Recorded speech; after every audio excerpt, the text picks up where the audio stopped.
¿Hasta dónde está dispuesto a llegar el gobierno cubano para combatir el tráfico de drogas? ¿Qué significa que después de más de 20 años sin aplicarla, la pena de muerte vuelva a ser mencionada por altos funcionarios cubanos? ¿Es posible que en 2025, este año, volvamos a ver ejecuciones en Cuba? ¿Qué ha cambiado en el país que durante décadas se proclamó territorio libre de drogas? ¿Por qué ahora las autoridades consideran necesario recurrir a la amenaza más extrema de su sistema legal?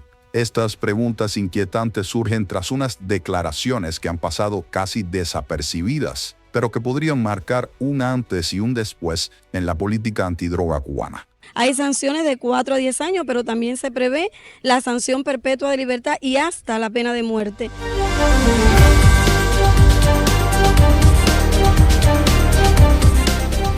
Cuba atraviesa uno de los momentos más críticos en su historia reciente. La isla, que durante décadas presumió ante el mundo de ser un territorio virtualmente libre de drogas, hoy enfrenta una realidad muy distinta. El químico, junto a otras sustancias, inunda las calles de La Habana y otras ciudades del país, afectando principalmente a los más jóvenes. Ante esta situación, la respuesta del gobierno cubano ha sido, al parecer, contundente: lanzar lo que ellos denominan una nueva guerra contra las drogas. Y en esta guerra, las autoridades están dispuestas a utilizar todas las armas disponibles en su arsenal legal, incluida un arma que lleva más de 2 décadas sin aplicarse: la pena de muerte. Hay sanciones de 4 a 10 años, pero también se prevé la sanción perpetua de libertad y hasta la pena de muerte, que tengo que decir que ya no existen pocos casos en el país que se están trabajando para, si fuera necesario, hacer uso de esta pena máxima. El objetivo en esencia es que, aunque conozcamos lo que establece la ley, evitemos incurrir en esta actividad delictiva, porque es perjudicial no solo a la salud, sino también a la economía, a la vida, a la tranquilidad ciudadana, porque no se trata solo del consumo y el tráfico.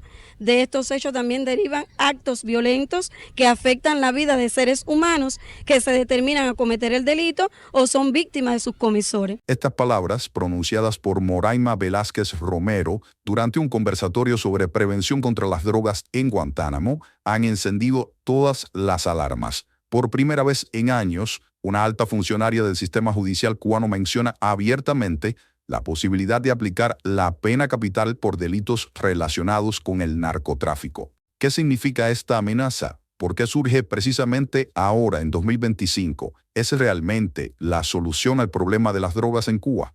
Hoy analizamos esta controvertida declaración, sus implicaciones y el contexto en el que se produce. Ha sido imprescindible dejar en nuestra legislación la existencia de la pena de muerte como una sanción, la máxima sanción extrema en algunos delitos, generalmente los delitos más graves. Hace más de 20 años que en Cuba no se aplica. Está ahí, está en la legislación, pero no se aplica. No quiere decir, supongamos, que no haya que aplicarla. Que algún día haya que apelar a ella. Si se da la circunstancia, pudiera ser, porque está en la legislación nuestra para los delitos de extrema gravedad. Para entender la gravedad de las declaraciones de la fiscal guantanamera, es necesario comprender primero la dimensión del problema al que se enfrenta Cuba en 2025. Según datos oficiales, repito, solo en los últimos meses se frustraron 28 intentos de introducir droga en Cuba. Se detuvo a 94 personas, 75 cubanos y 19 extranjeros por este motivo. Se incautaron más de 90 kilogramos de drogas. Se obstaculizaron 157 operaciones de tráfico interprovincial, con 267 detenidos. Pero estos números, que pueden parecer impresionantes así como suenan, apenas rascan la superficie del problema. Lo que no muestran las estadísticas dadas por las voces oficiales es la realidad que viven miles de familias cubanas afectadas por la adicción de sus hijos, hermanos, padres. El químico vale más barato que un refresco. Se drogan todos los días, viven para eso. Está bueno ya. Yo denuncio y quiero que se haga viral esto. La droga está acabando con mi barrio, con mi cuadra. Este ciudadano no es un caso aislado. En todas las provincias de Cuba se repiten testimonios similares. Y lo más alarmante, la edad de los consumidores disminuye cada vez más. Según un reporte médico de Las Tunas de febrero de este año 2025, de más de 500 consultas realizadas en la especialidad de toxicología durante 2024, el 80%, escuchen bien, el 80% estuvo relacionado con el consumo de drogas, siendo el grupo más afectado los jóvenes entre 13 y 17 años. Se documentó incluso el caso de un niño que comenzó a consumir drogas con solo 8 años de edad. La situación es tan grave que las autoridades cubanas han intensificado sus operativos, y eso es algo que notamos en los medios oficiales de prensa. Del 16 al 22 de marzo de este año se llevó a cabo el tercer ejercicio de prevención y enfrentamiento a los ilícitos de drogas en La Habana, con intervenciones preventivas en 57 escuelas y la realización de lo que el gobierno denomina juicios ejemplarizantes. Es en este contexto donde debemos situar las declaraciones de Moraima Velázquez sobre la posible aplicación de la pena de muerte en Cuba. Para muchos, las palabras de la fiscal jefa de Guantánamo resultaron sorprendentes, y es que la pena de muerte, aunque presente en el ordenamiento jurídico cubano, no se ha aplicado en el país desde el año 2003. La historia de la pena capital en Cuba es muy compleja. La Constitución del 40, por ejemplo, limitaba su uso únicamente a los casos de traición o espionaje en tiempos de guerra. Sin embargo, tras el triunfo de la Revolución en 1959, el alcance de la pena de muerte se amplió significativamente. Durante los primeros años del gobierno revolucionario, la pena de muerte se aplicó principalmente a miembros del régimen anterior y a personas acusadas de actividades contrarrevolucionarias, un saco donde cabía casi cualquier cosa. En las décadas siguientes, el uso de la pena de muerte fue disminuyendo gradualmente, aunque nunca se abolió por completo, pese a ser el reclamo de una parte importante de la intelectualidad de la isla. Las últimas ejecuciones documentadas en Cuba que sepamos se llevaron a cabo en 2003, cuando 3 personas fueron fusiladas tras ser condenadas por secuestrar una embarcación en un intento por salir del país. Desde entonces existe lo que se conoce en Cuba como una moratoria de facto de la pena de muerte. Sin embargo, el nuevo Código Penal que entró en vigor en diciembre de 2023 incrementó de 20 a 24 el número de delitos sancionables con la pena máxima, principalmente relacionados con la seguridad del Estado. Y es aquí donde encontramos la primera contradicción. Mientras que a nivel internacional Cuba ha mantenido un perfil bajo últimamente respecto a la pena de muerte, evitando aplicarla durante 2 décadas, internamente ha ampliado el catálogo de delitos que pueden ser castigados con esta sanción extrema. Las declaraciones de Moraima Velázquez no son un hecho aislado, forman parte de una estrategia más amplia del gobierno cubano para combatir el creciente problema de las drogas en la isla. Estas duras declaraciones como la de Moraima también señalan la magnitud del problema de las drogas en Cuba. Cuando están amenazando con la pena de muerte, eso significa que el problema de la droga de Cuba es mucho más amplio y profundo de lo que los propios medios oficiales reconocen. En los últimos meses hemos visto un aumento significativo en los operativos contra el narcotráfico. La policía ha reforzado el registro de vehículos en puntos de control, se han intensificado las acciones en pasos fronterizos y se han llevado a cabo numerosas detenciones. El mensaje parece ser bastante claro. El gobierno cubano ha apostado por un enfoque principalmente punitivo para hacer frente a la crisis de las drogas en el país, y la amenaza de aplicar la pena de muerte representa el punto culminante de esta estrategia. Sin embargo, la experiencia internacional sugiere que los enfoques puramente represivos rara vez resultan efectivos para reducir el consumo de drogas. De hecho, muchos expertos advierten que la criminalización extrema puede empeorar el problema en lugar de resolverlo. Un informe reciente de Amnistía Internacional señala que la aplicación de leyes que castigan y estigmatizan no hace disminuir el consumo ni el suministro. Por el contrario, da lugar a un comercio clandestino, incrementa los daños asociados al consumo y potencia la delincuencia organizada en torno a estas sustancias. Este mismo informe alerta que las políticas sobre drogas concebidas únicamente para castigar agravan los peligros y los daños asociados al consumo. Pero más allá de estas consideraciones teóricas, hay una pregunta práctica que debemos hacernos, los cubanos. ¿Por qué el gobierno recurre a estas medidas extremas o amenaza con recurrir precisamente ahora? Como te dije, durante décadas, Cuba presumió de ser un país virtualmente libre de drogas. El propio Raúl Castro lo expresó con contundencia en el año 2002. La droga para entrar aquí tiene que ser a sangre y fuego, y solo podría entrar en condiciones de un sistema social capitalista, pero en el nuestro no puede entrar. Y hay que estar dispuesto a enfrentarse, con las medidas, siempre dentro del marco de la ley. Pero estar dispuesto a enfrentarse a la misma con las medidas que sean necesarias. Sin embargo, la realidad actual desmiente categóricamente esta afirmación. No solo la droga ha entrado en Cuba, sino que se elabora, se consume y se trafica en los barrios cubanos, normalmente los barrios más pobres y desfavorecidos. ¿Qué ha cambiado en estos años? porque el sistema que supuestamente era inmune al problema de las drogas ahora se ve desbordado por ellas. La respuesta oficial del gobierno cubano apunta principalmente a factores externos, como siempre. El Ministerio del Interior, el MININ, señala que la droga proviene fundamentalmente de Estados Unidos. ¿De dónde, si no? Introducida por cubanos residentes en el exterior a través de la vía aérea con el empleo de pasajeros, cargas y envíos postales. Eso dicen ellos. Esta narrativa se alinea con el discurso histórico del gobierno cubano que tiende a atribuir los problemas internos a factores externos, particularmente a la influencia de los Estados Unidos. Sin embargo, y esto es muy importante, lo que el gobierno oficial siempre omite y lo omite sistemáticamente es el contexto socioeconómico que ha propiciado el auge del consumo de drogas en la isla. Cuba atraviesa actualmente una de las crisis económicas más profundas de su historia reciente. Esta situación ha generado un ambiente de desesperanza, especialmente entre los más jóvenes, muchos de los cuales no ven futuro porque no lo hay. La precariedad económica y la falta de oportunidades crean un terreno muy fértil para el escapismo que ofrecen las sustancias estupefacientes.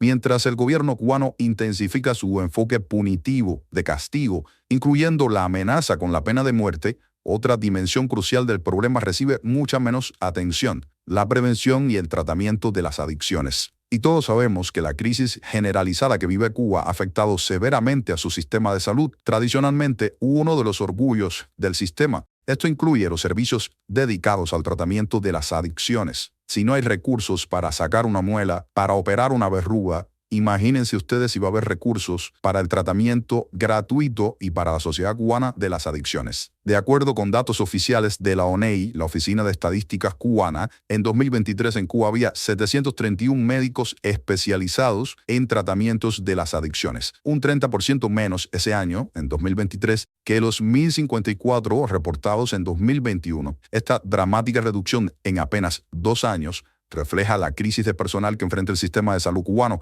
un personal que se ha seguido depauperando porque la emigración de este sector ha seguido bien fuerte. Y, por supuesto, la paradoja es que mientras el sistema de salud cubano interno se deteriora a ojos vistas, el gobierno promociona internacionalmente servicios de rehabilitación para turistas extranjeros en lujosas instalaciones como las villas El Quinqué y El Cocal, en Holguín, pero también en La Pradera, en La Habana. Esta situación plantea una pregunta bastante incómoda: ¿hasta qué punto es efectivo amenazar con la pena de muerte cuando el sistema de prevención y tratamiento está tan debilitado? Como señalan numerosos estudios internacionales, las políticas efectivas contra las drogas requieren un equilibrio entre control, prevención, tratamiento y rehabilitación. Pero volvamos ahora a las declaraciones de Moraima Velázquez Romero, la guantanamera, sobre la posible aplicación de la pena de muerte en este mismo año o muy pronto. ¿Qué implicaciones tienen estas durísimas palabras? En primer lugar, representan un reconocimiento implícito de la gravedad de la situación de la droga en Cuba. El hecho de que una alta funcionaria del sistema judicial cubano mencione la posibilidad de aplicar la pena capital, una medida que no se ha utilizado en 2 décadas, indica que las autoridades consideran que se enfrentan a una crisis sin precedentes. En segundo lugar, estas declaraciones revelan la preocupante tendencia del gobierno cubano a priorizar la represión sobre otros enfoques más integrales. Como hemos visto, mientras se amenaza con la pena de muerte, los recursos destinados a la prevención y el tratamiento de las adicciones disminuyen. Por último, y quizás esto sea lo más importante, la amenaza de la pena de muerte funciona como una cortina de humo también, que desvía la atención de las causas estructurales del problema. Al centrar el discurso en la necesidad de castigar severamente a los traficantes, se evita la discusión sobre la crisis socioeconómica que alimenta tanto el consumo como el tráfico de drogas en Cuba.